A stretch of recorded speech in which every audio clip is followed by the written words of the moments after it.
Well, first, let me thank you for the opportunity to address such a distinguished group on such an important occasion.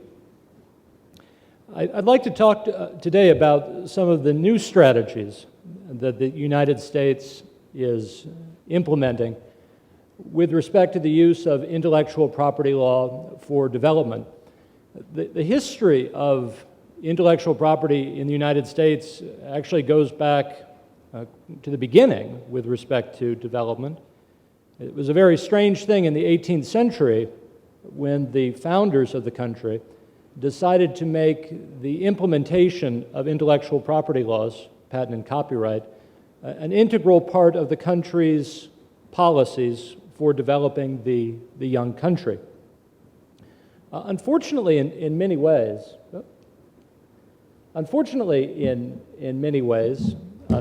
those processes have not continued on with the vigor that they really began with.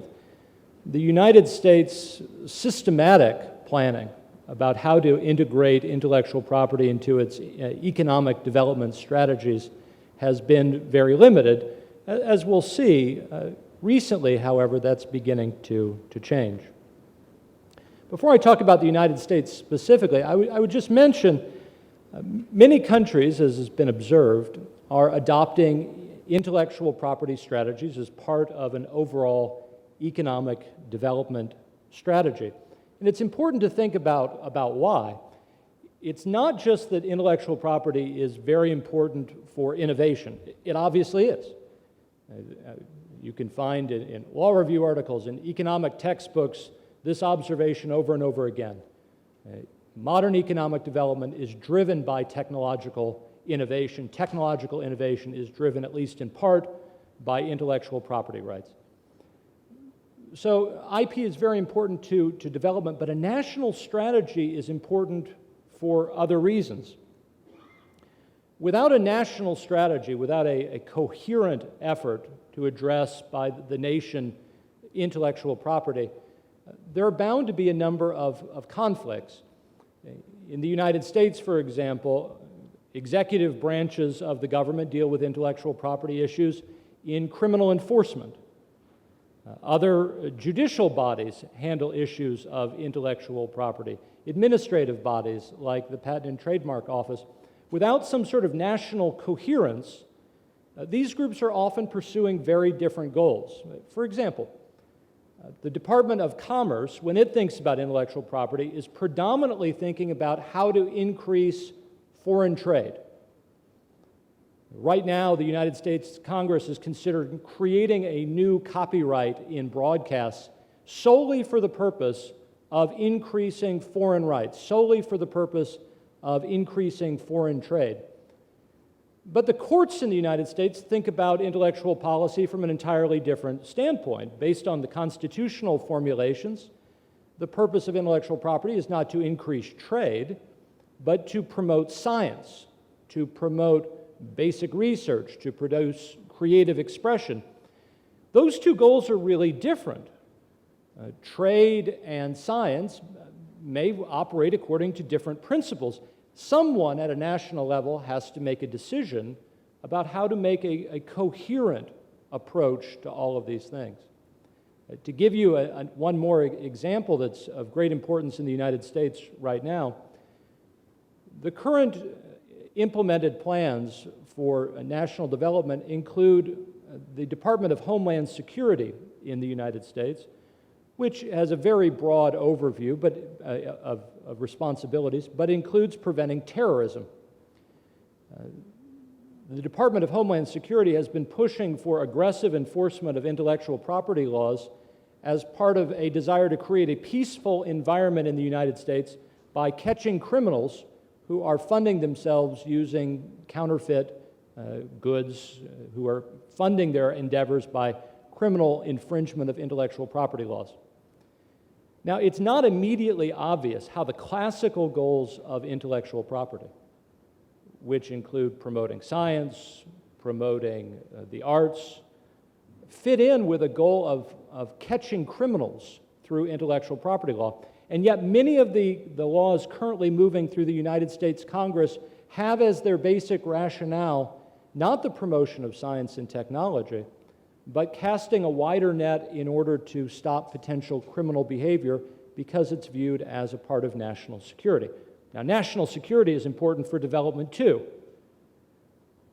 We need a national policy then, not just because it's important to promote intellectual property rights, but also because many of the different ways that intellectual property rights can be used are not naturally coherent. They're not naturally harmonious. There needs to be a top-level decision made about how to harmonize all of these competing interests. Now, in the United States, the national IP strategy has been announced by the White House as part of a general plan for economic development, innovation, and investment. And I have to say that the overall general principles that are being used to create a national approach, unified approach to intellectual property are, I think, rather thin. The United States, in its official documents, continues to rely on the standard, I think true rationales, that strong intellectual property rights encourage certain types of innovation, but there's very little more being done either to answer the difficult economic questions. Clearly, in some markets, computer software might be an example, innovation has been thriving precisely because of reduced standards of intellectual property protection. Clearly, in some areas, this truism is not so true. Sorting out where that's true and where it's not true is a very important part of a national strategy. And I have to say, I think the United States is very deficient in the thinness of the planning it's involved. It has no real philosophical basis, no real will or policy with which to unify the various divergent aspects of intellectual property. In 2010, the U.S. Department of Commerce issued a very important white paper on patent reform that has been the engine that the current administration has been using to justify much of the changes in intellectual property law. It can be summarized very simply. Innovation fuels economic growth, that's what we want, and intellectual property fuels innovation. These three statistics are being used in the United States over and over and over again in one document after another.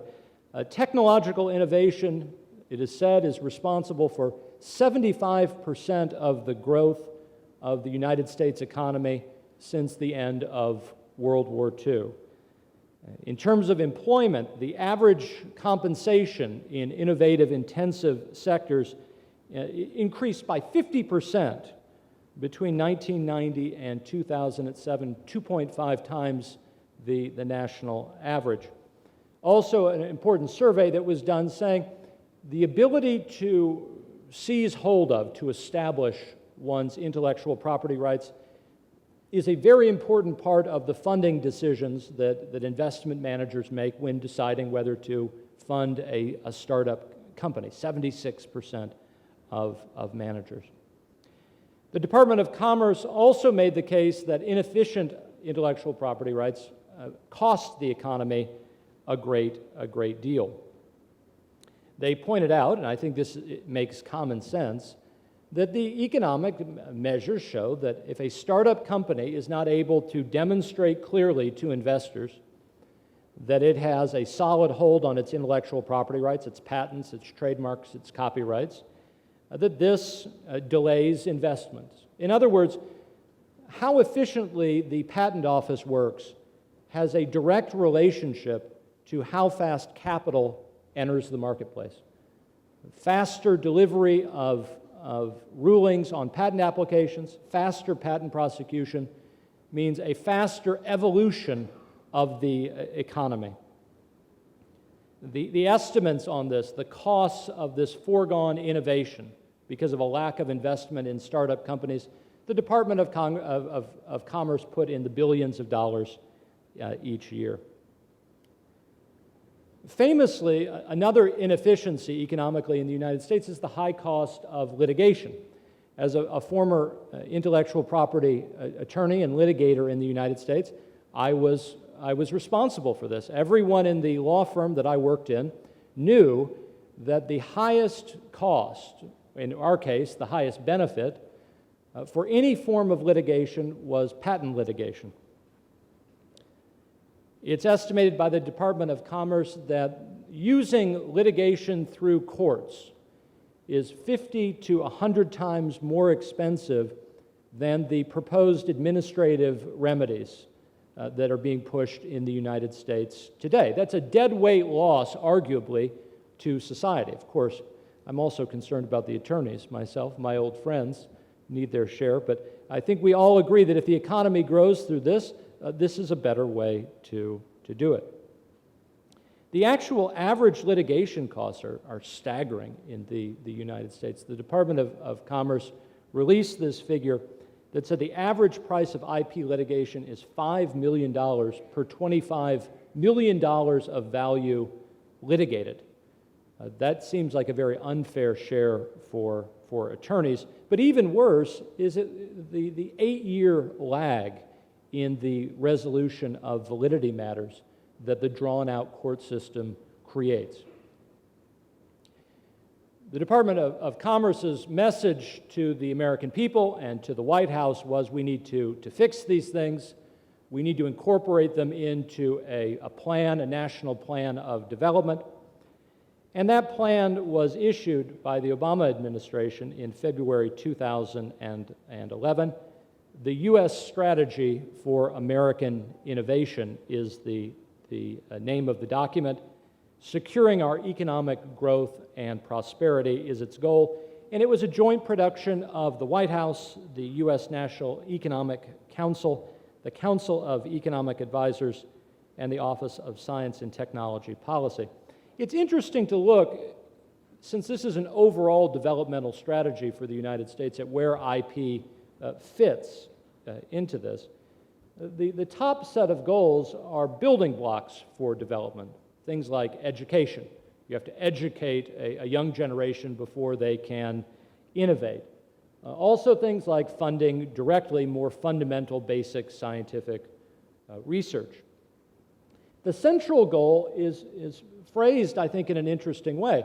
The central goal based on this foundation is to promote market-based innovation.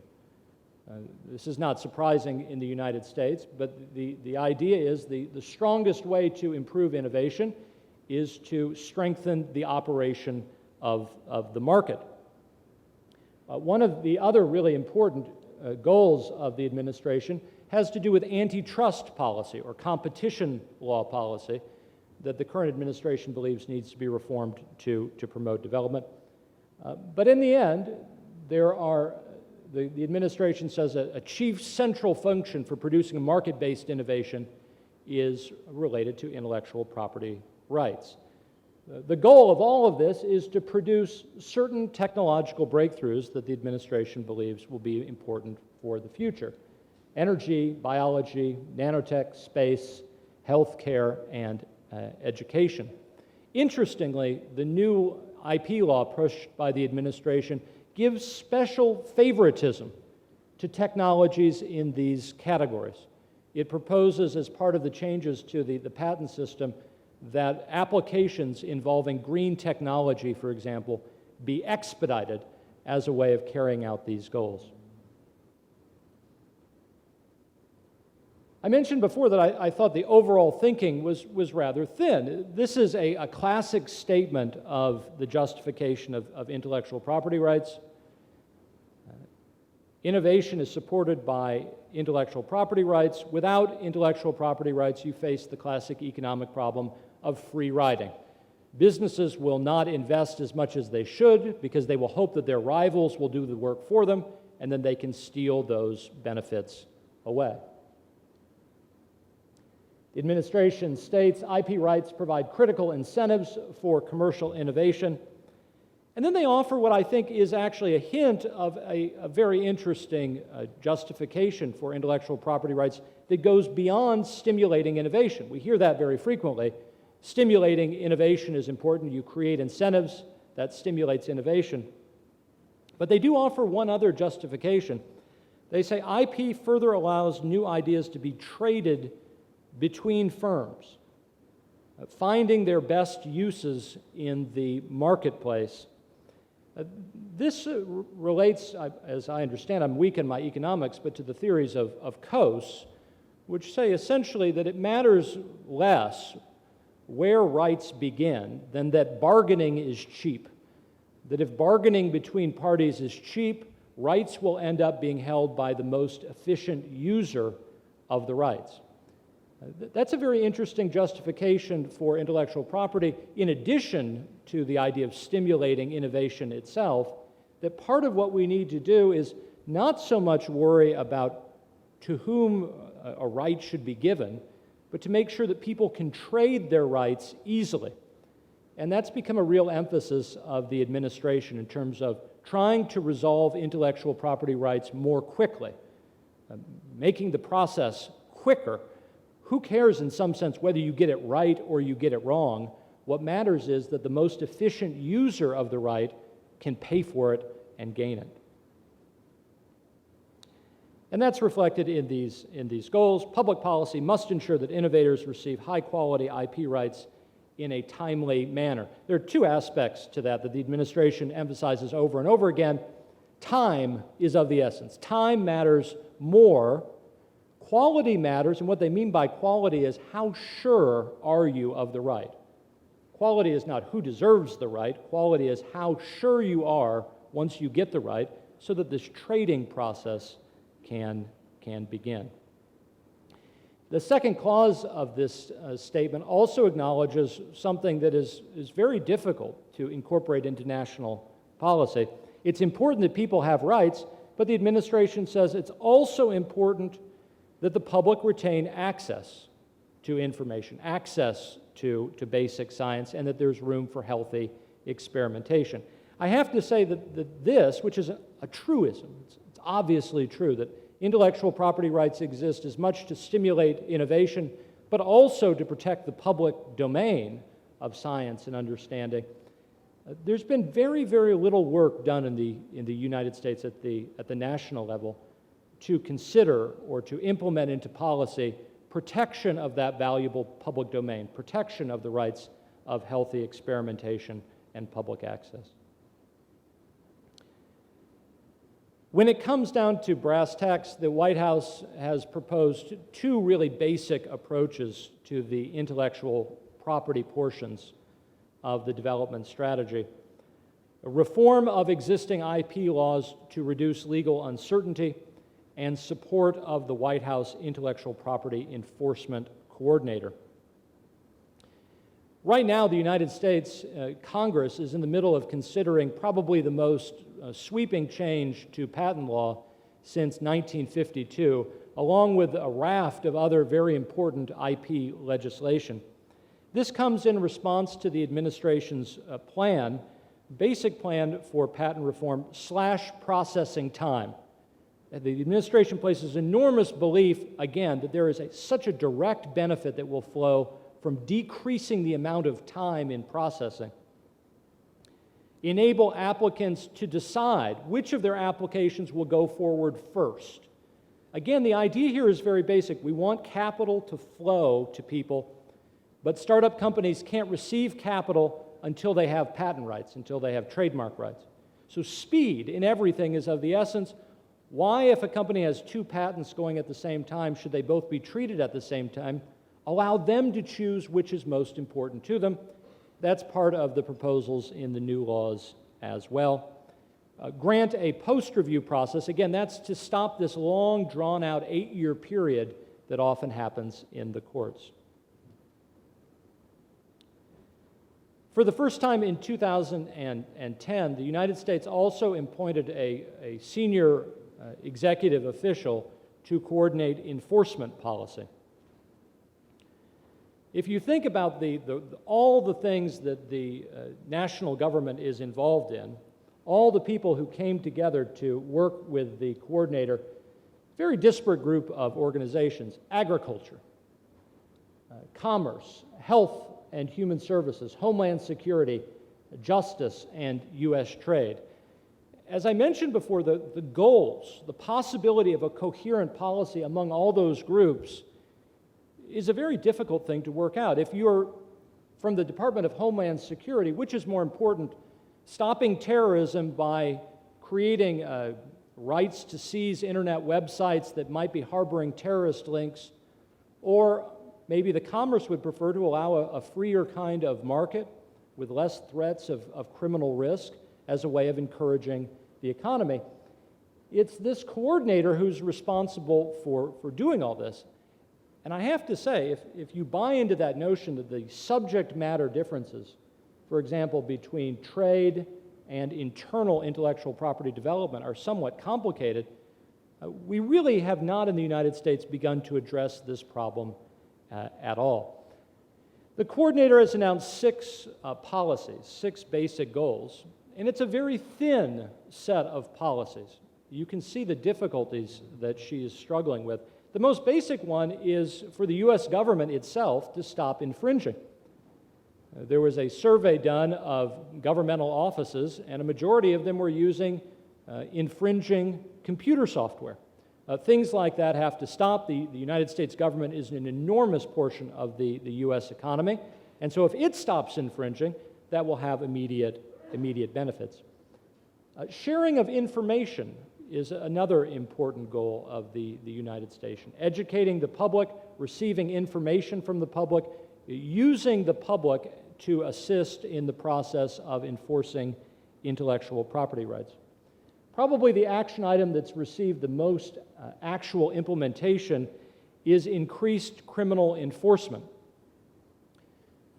The coordinator proposed that all the criminal enforcement agencies at the state and the federal level work together to increase the amount of criminal prosecution. I have to say, I think this is one of the most controversial policies. It's not clear at all from an innovation standpoint that you want to threaten people with criminal sanctions if they make a mistake in implementing a new product. This may create a too large of a monopolistic right for intellectual property right holders, but nevertheless, the United States has committed itself to this. It has not done so, I think, because of reasons of innovation. It's done so, again, because of the contributions of the Department of Homeland Security that sees enforcement of intellectual property rights as a way of catching criminals that might otherwise threaten the United States. Another very important goal is foreign infringement. And again, I think this actually has very little to do with increasing innovation properly. It has to do with increasing market share of the United States. It's a mercantilistic idea. As I mentioned, the United States Congress is right now considering implementing a new copyright in broadcasts. No one has suggested it do so because television companies lack adequate incentive to create new broadcast shows. The explicit rationale is it will give the United States more foreign rights. It will enable the United States to bring in more revenues from abroad. Again, it's not clear to me that the administration, therefore, is really reconciled with the difficult choice. How do you create a national strategy? It's very possible that this increase will actually reduce innovation in the United States. But there's very little coordination at this point or thoughtfulness about how increasing foreign rights, how increasing actions against foreign infringement will increase the innovation that the administration seeks. Another very important action is the administration says it wants to focus on infringement in supply chains. And it has in mind here particularly the internet. The United States adopted an unprecedented policy of seizing internet domain name sites. Again, not really as part of a philosophy of promoting innovation, but with an eye towards various security problems. The most important, I think, for the future is data collection. The Intellectual Enforcement Property Coordinator committed the United States to collecting adequate economic data on the exact facts about how intellectual property relates to economic growth. The Rand Corporation did a report about 5 years ago on the general connection between intellectual property and economic growth. What they said essentially was the studies are mixed, the studies are confusing. We have far less research on this area than you might think. And so this coordinator has said that should be a really important part of what we do. We need to study at a national level. We need to really think at a national level how this will work out. Implementation has been going forward. I would particularly note for you the 40% increase in criminal enforcement during 2011. And happily, two new pieces of legislation going through the United States right now. This act, the America Invents Act, is very exciting. The United States may finally join the rest of the world in its priority rules and adopt a first-to-file rule. But the law hasn't passed yet, but we're very hopeful at this point. The future legislative priorities, I have to say, I again, am very disappointed. I don't think the United States is really grappling enough with the question of how you relate things like criminal penalties to questions of innovation, how you relate trade issues to questions of innovations. But the plan is in the United States to create another class of criminal penalties. For example, the current legislation going through Congress will criminalize streaming of copyrighted materials. The United States is, I think, doing very well and has done so traditionally in this area, but I find a frailty in its developmental policy, and I hope very much that the policy of collecting more economic data will allow it to do better in the future. Thank you very much for your attention.